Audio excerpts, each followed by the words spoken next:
Hey, Mickey and Michelle, Mickey. This is Doug talking to you from Arizona on my way to Austin, and I'm taking a pet stop, not driving, so I can focus on this message, so I'm not distracted. Beautiful scenery here. The theme of this message is it's been real interesting what I've been experiencing recently in my life, and what it amounts to is connecting my life, my past life, the different chapters of my life that date back all the way like into my 20s, for example. I just now turned 67, and I'll tell you the story. And as I do, I'm going to go back to my truck, and I sent you a picture of Ralph, who is my old Sifu Kung Fu instructor, who's related to the story. That picture I sent you on Facebook was a picture of Ralph way back when he was about, I think, 37 to 38. That's how old he was when he was training me in full contact Kung Fu. And I started training when I was about 20 years old because I had injured my spine. It's a little noisy out here with the trucks running.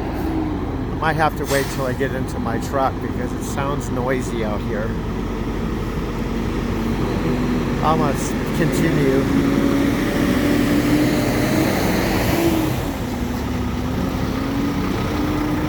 As I get in the truck, my truck is actually running now too.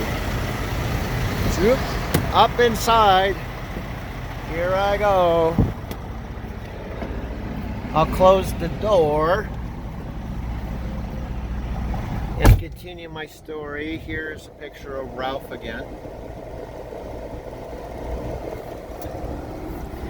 Anyway, when I was 20 years old, I injured my spine and I had spinal surgery, and I ended up having surgery, and I was disabled. The doctors told me that I potentially wasn't going to be able to do anything physical strenuous, and at the time I was a laborer, and I had done judo. I was a brown belt in judo. I had played high school football.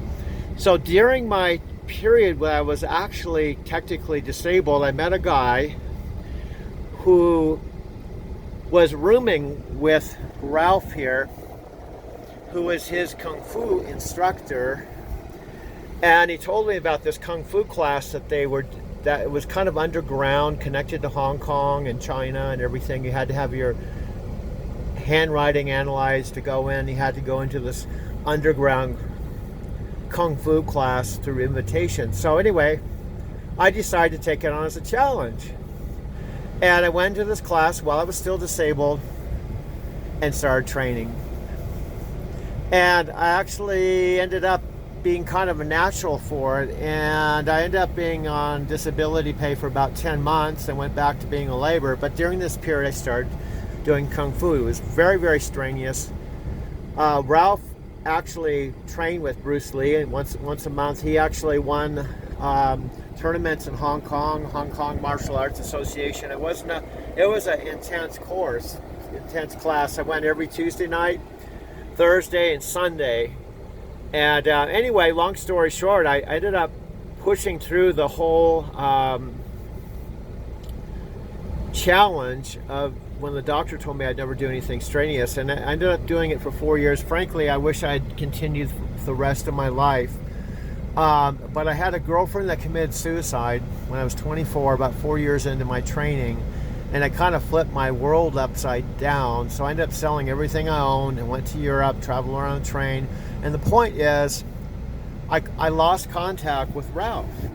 I had not seen Ralph or his son, who I was training with, for about 40 years. I went from age 24 to just a couple years ago, and I wondered if Ralph was even still alive. I wondered if he even was around. I looked online, and it looked like he had lived in Hong Kong and Panama, and I didn't know where he lived. I didn't know if he was still alive because I was trying to figure out how old he was. I figured I must have been in his 80s. Well, long story short, Knight Transportation, the company I work for, had a terminal in Las Vegas. And I found Ralph through Facebook, and I found out that he actually didn't live too far from the Knight terminal in Las Vegas. So the bottom line, we got together and met each other. Maybe I'll pull it up on Facebook. I'll probably send you the link. That would be really cool. I'll send that to you on Facebook. I went out to lunch with them, took them out to my truck, and shot a video. I'll actually share it on Facebook, and we got reconnected. And today, he just called me to ask me to look into ways that I could help him get moved from Las Vegas to Virginia. And so I'm going to try to fix him up with one of those iPod things to help him move. So the point with this whole story is magically, through the desire to reconnect with my past, got reconnected to Ralph, who I hadn't seen in 40-something years. Imagine the shock for him, because the last time he saw me, I was in my early 20s, and now I'm in my 60s. He's still training.